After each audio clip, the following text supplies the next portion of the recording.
What happens when the most powerful tool in American justice, the presidential pardon, stops being about mercy and starts being about politics? That's the uncomfortable question that just blew wide open inside Congress. It began with what seemed like a routine hearing on security threats against lawmakers, but within minutes the room turned into a clash over accountability, loyalty, and whether the rule of law even means anything anymore. And sitting right at the center of it all was Attorney General Pam Bondi, forced to answer or avoid questions she could no longer escape. Thank you, Mr. Chairman, and Ranking Member Meng for holding this important hearing, and thank you, Attorney General Bondi, for appearing before us today. Madam Attorney General, I serve, in addition to the Appropriations Committee, as a ranking member of the Committee on House Administration. I sent you a letter last week along with my Republican counterpart, Chairman Brian Stile, requesting an increase in federal prosecutory resources to address threats against members of Congress, particularly in light of what happened last week in Minnesota, that tragedy. In 2024, the U.S. Capitol Police identified and received nearly 9,500 concerning statements or threats against members. Federal prosecutors have only secured 8 convictions so far, and the heightened threat environment demands an all-hands-on-deck approach. Will you commit to assigning an assistant U.S. attorney or a special assistant U.S. attorney in each of the 94 federal districts to, at least on a part-time basis, investigate and prosecute threats against members of Congress?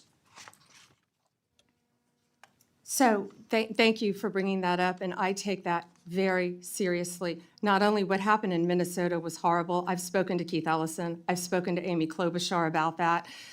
It's horrible. We are involved in that. The FBI was involved. Our U.S. attorneys are involved.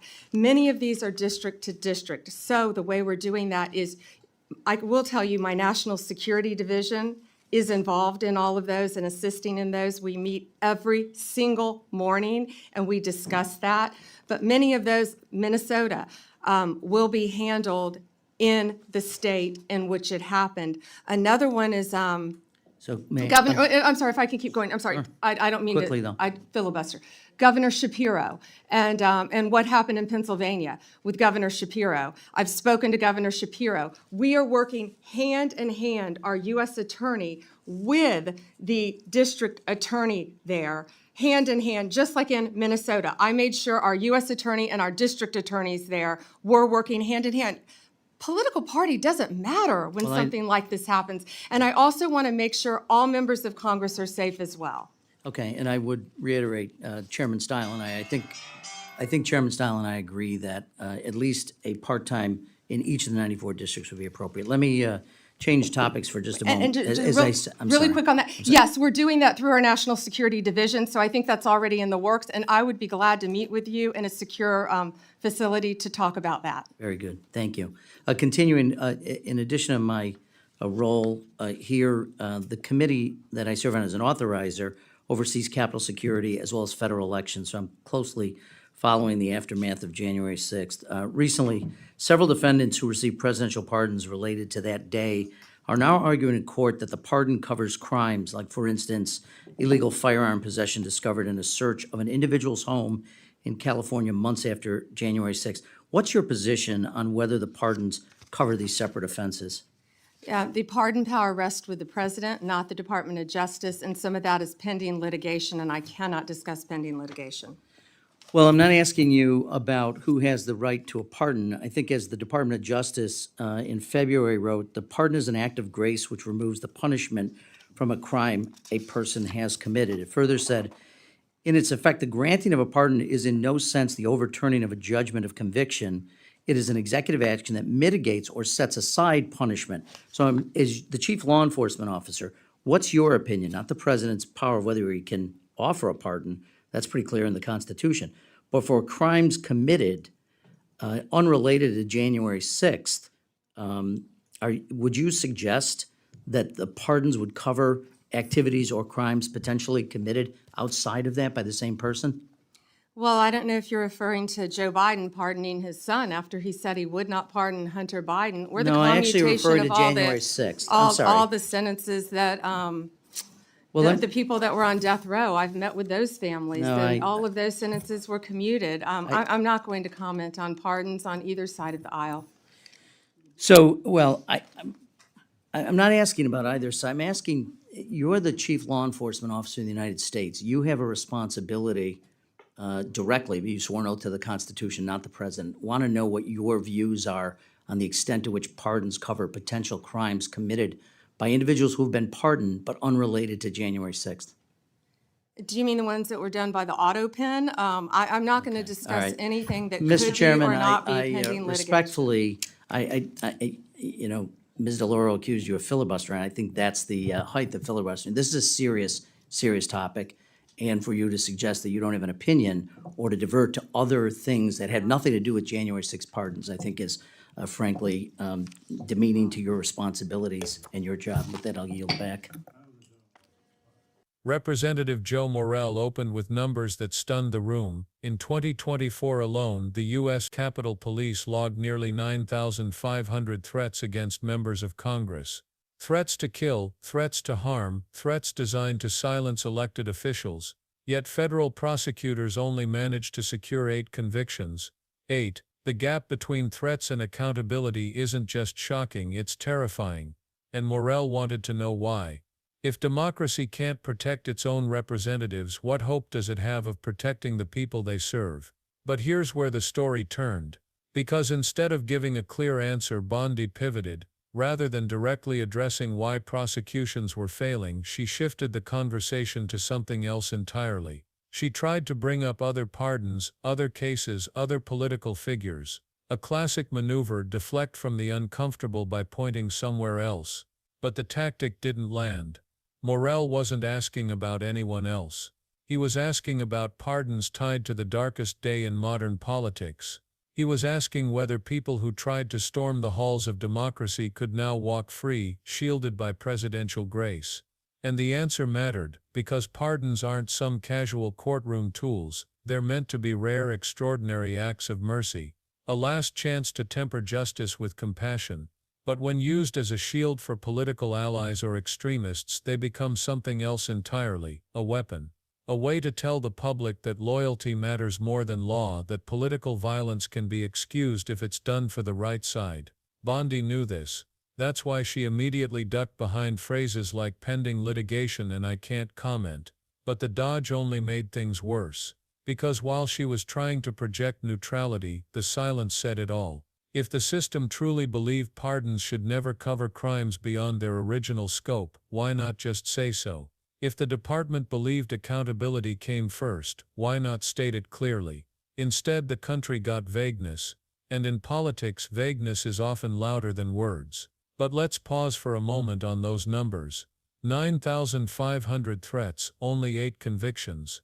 That's not a blip. That's systemic failure. And it didn't happen by accident. Think about it. When ordinary citizens make threats, prosecutors usually act quickly. But when threats come from politically motivated extremists, the machinery suddenly slows down. The FBI, the Department of Justice, the U.S. attorneys, they start tripping over each other. Cases get delayed. Jurisdictions clash, and the result? Almost nothing gets done. Why? Because political leadership doesn't really want to crack down. They want the image of toughness, but not the consequences. They want to condemn violence in public, while quietly avoiding actions that might alienate the very base keeping them in power. And that's the real scandal Morelle exposed. The problem isn't resources, it's willpower. The system isn't broken, it's functioning exactly as designed. To look strong on the surface, while protecting allies behind the scenes. And this is why pardons after political violence become so dangerous. Because once they're granted, they aren't just about one individual case. They set a precedent. They tell future leaders, if your friends break the law, just wait. A signature can erase it. Pardons transform from tools of mercy into currency. Political favors traded for loyalty, protection given in exchange for silence. And once that line is crossed, there's no going back. That's what Morelle was really hammering at. He wasn't debating technicalities. He was asking whether the Department of Justice, under Bondi's leadership, was willing to draw that line. Was she going to stand for the principle that pardons should never excuse future crimes? Or would she allow the ambiguity to linger, leaving the door open for chaos? Bondi's response didn't reassure anyone. She leaned on meetings with governors, on coordination with attorneys, on process and procedure. She made it sound as though everything was under control, but the details revealed the opposite. If the DOJ and FBI were truly working seamlessly, there wouldn't be 9,500 threats with almost no prosecutions.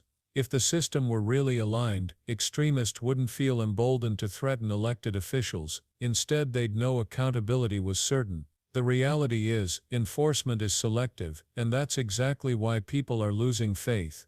And here's the twist that makes this story so explosive. Morelle forced Bondi to confront not just the present but the precedent. If pardons can cover crimes beyond their original scope, then anyone who receives one could essentially become untouchable. Imagine an individual pardoned for one offense, then later caught with weapons, or plotting further violence. Could they waive their original pardon as a shield? That's not hypothetical, that's exactly what defendants are arguing in court right now. And if courts uphold that interpretation, the pardon power would become the ultimate get-out-of-jail-free card. That's the nightmare scenario. Pardons no longer as rare acts of grace but as blank checks. And not just for today's leaders, but for every president who follows. Imagine what it would mean if every future administration knew they could protect allies from any crime, no matter when it happened, simply by issuing a pardon once.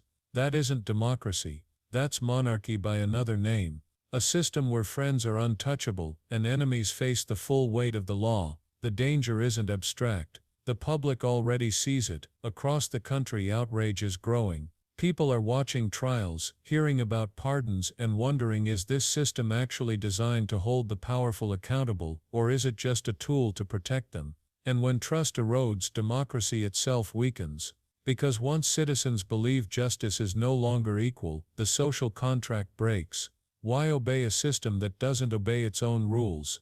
Morelle's questions exposed that fracture. He wasn't just probing Bondi for soundbites. He was forcing her to confront the consequences of a dangerous game. By dodging, by deflecting, by refusing to take a clear stance, Bondi confirmed the fear many already had, that justice is bending to politics.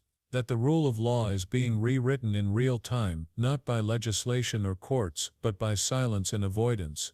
And that's why this exchange matters far beyond one hearing. Because what played out in that room wasn't just a clash between a congressman and an attorney general. It was a microcosm of America's biggest crisis: whether accountability can survive partisanship, whether violence can be excused in the name of loyalty, whether power now means freedom from consequences. For anyone paying attention, the answer is chilling. Pardons are being dangled like weapons.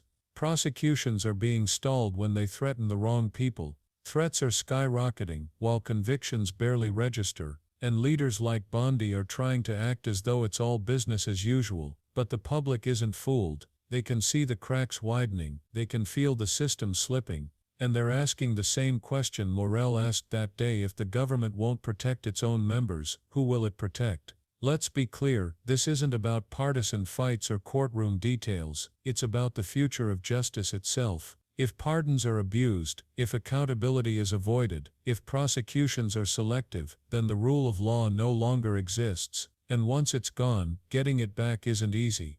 Because power once claimed is rarely surrendered. So where does that leave us? With a choice. Either leaders begin to draw the line, clearly publicly, and with no exceptions, or the line disappears altogether. Morelle forced that truth into the open, and now it's on the public to decide whether they'll accept silence or demand answers. Pam Bondi tried to deflect, but in doing so, she revealed more than she intended. She revealed a system willing to protect power over principle, loyalty over law. And that revelation should scare every American, no matter their politics. Because if pardons become weapons, no one is safe. Not lawmakers, not citizens, not democracy itself. The question now isn't whether the pardon power can be abused. We've already seen that it can. The question is whether anyone has the courage to stop it before it destroys the foundation of justice altogether. So what do you think? Are pardons protecting democracy, or are they tearing it apart, piece by piece? Let us know in the comments.